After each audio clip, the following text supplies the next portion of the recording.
story's title is Ram and Sita, the story of Diwali. Written by Malachi, Doyle, illustrated by Christopher Core. Don't forget to like, share and subscribe. Prince Ram was a great warrior and he had a beautiful wife named Sita. Ram's stepmother did not want him to become king, for she hoped her own son would be the king instead. To get rid of Ram, she tricked the young prince's father into sending him away to the forest. So Ram and Sita went to live there in a tiny cottage. Life was peaceful until the day that Sita was spotted by the demon king Ravana. Ravana had 20 arms and 10 heads. He had eyes as red as the brightest fire and teeth as sharp as daggers. "A beautiful princess," he hissed. "I shall make her my wife." The next day, as Ram and Sita were out fetching water, they saw a deer. "Could you catch it for me?" Sita asked her husband. "I would like to keep it as a pet." But the deer was a trick sent by the wicked demon. For as soon as Ram had gotten deeper into the forest chasing it, Ravana swooped down on Sita. He swept her up and away over the treetops. Sita was terrified, but she knew that she must leave a trail for her husband to follow. So she pulled off her golden anklet and threw it to the ground below her. Then she tossed down her earrings one after the other, and lastly she removed her shiny scarf. Below her in a tree, a little white monkey looked up and saw her jewels falling. The stars are falling from the sky? He thought. At last Ram caught up with the magical deer, but as soon as he touched it, the animal changed into a demon and took off into the air. "It was all a trick!" cried the prince.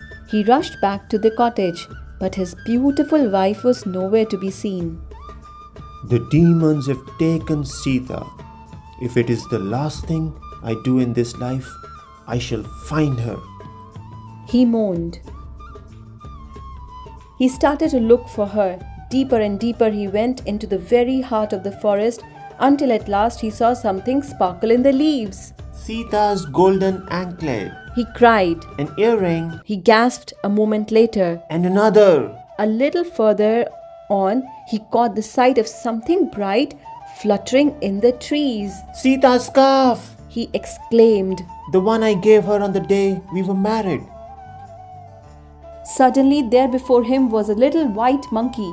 He was Hanuman, the Monkey King. He led Ram to a great cave under a hill. Hanuman had sent word to all the monkeys in the world that they must gather there. The demon Ravana has stolen Sita. Cried Hanuman. Ram and his wife are friends to the animals. We must find her. So the monkeys went off in every direction. They searched the forest, the mountain, and the plain. At last, Hanuman's group came to the edge of the land. There, far out to sea, stood an island, and as soon as the Monkey King saw it, he knew that Sita was there. The island was surrounded by massive rocks and stormy seas, and the other monkeys could see no way to get ashore. But Hanuman was the son of the wind god. He climbed to the top of a hill, sucked in the wind all around him, then leapt out over the crashing waves. The Monkey King landed on the island and soon found Sita near the palace of the evil demon. "No," he heard her cry, "I will not marry you, Ravan. It is Ram alone that I love." When Sita saw Hanuman, she knew straight away why he had come. "Catch!" she cried, tossing him a pearl from her hair.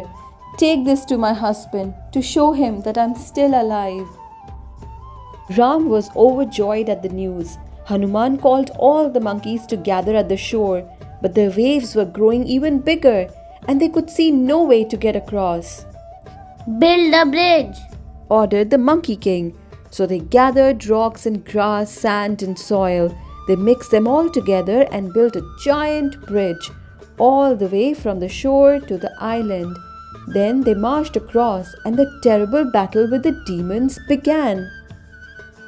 I have come to rescue my wife.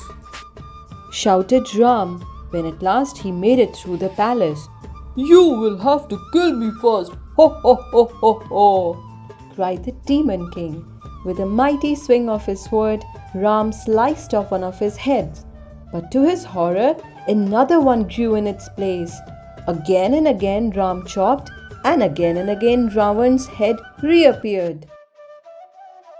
His sword could do nothing, so Ram raised his bow. The gods of fire and wind guided the arrow, and in a burst of flame, it pierced Ravan's chest, killing him stone dead. Ram went to find Sita, locked away in the depths of the palace. They hugged each other warmly, then came out and called a halt to the battle. After thanking Hanuman and the monkeys, Ram and Sita returned to their own country to rule as king and queen. The gods threw flowers from the sky. The people lined the streets with flags, and in every house an oil lamp was put in the window to welcome them home. They ruled happily and well for many years until it was time for them to leave this life on earth and return to heaven. And that is the story of Ram and Sita. It shows us how goodness and truth can win over evil, as one little oil lamp can brighten the darkest of nights. And every year at the festival of Diwali, Hindu people light small oil lamps or divas inside their homes to remember. The end. Thanks for watching. For more exciting read aloud stories, please subscribe to our channel Little Hearts Super Kids. Also follow us on Instagram for amazing updates.